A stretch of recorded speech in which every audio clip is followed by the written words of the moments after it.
Hello, আসসালামু আলাইকুম। Welcome to my channel. আমি মাশকুরা আক্তার। আবার নিয়ে আসলাম রান্নার একটা রেসিপি। আমি রান্না করব আজকে সর্ষে শাক দিয়ে আর চিংড়ি মাছ।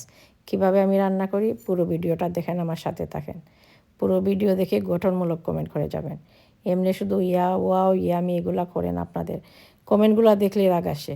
এত কষ্ট করে একটা ভিডিও বানাই, ভিডিও না দেখে আপনারা কমেন্ট করেন। পুরো ভিডিও দেখে কমেন্ট করবেন প্লিজ, আপনাদের কাছে আমার অনুরোধ। আমি একটা ফ্রাই প্যান বসিয়েছি। ফ্রাই প্যানের মধ্যে আমি অল্প পরিমাণ তেল দিয়েছি, দিয়ে আমি একটা পেঁয়াজ কুচি করে নিয়েছি, এটাও দিয়ে দিয়েছি। পেঁয়াজ কুচি দিয়ে আজকে আমি শাকটা রান্না করব। আমি এখানে দেব কতগুলো রসুন কুচি করে দেব। তারপরে আমি পেঁয়াজটা আর রসুনটা ভেজে নেব। একটু হালকা ভাজা হয়ে গেলে আমি এটার মধ্যে একটু চিংড়ি মাছগুলো ছেড়ে দেবো। এই দেখেন আমি রসুনগুলো ছেড়ে দিয়েছি। আমি মানে চপ করে দিয়েছি ছোটো ছোটো পিস করে।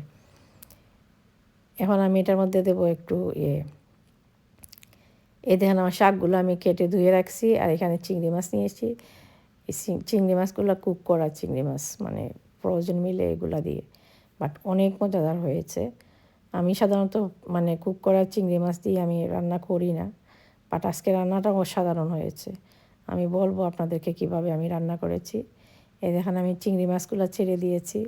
পেঁয়াজটা হাফ ভাজা হয়ে গেলে আপনারা চিংড়ি মাছগুলো ছেড়ে দিবেন। আমি এটার মধ্যে একটু হলুদ দেবো। হলুদটা মনে হয় দেখাই নাই আপনাদের। শুধু একটু হলুদ দেবো, আর কিছু দেবো না।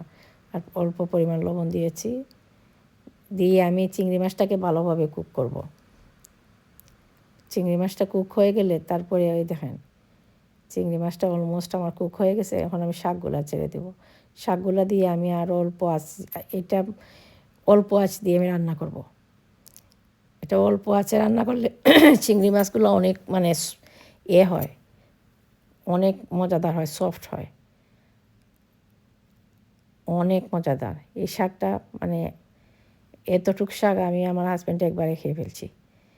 এই দেখেন আমার শাকগুলো হয়ে গেছে, সিদ্ধ হয়ে গেছে। এখন আমি কাঁচা মরিচগুলো দিয়ে দিয়েছি, আর দিব ধনিয়া কুচি দিয়ে আমি নামিয়ে ফেলবো না। আমি এটাকে অল্প আঁচ দিয়ে ঢেকে রাখবো, মানে অনেকক্ষণ ঢেকে রাখবো। তারপরে একবার চিংড়ি মাছগুলো এত সফট হয়, মানে কুক করা চিংড়ি মাছ সাধারণত এত ইয়ামি হয় না। অনেক মজা হয়েছে।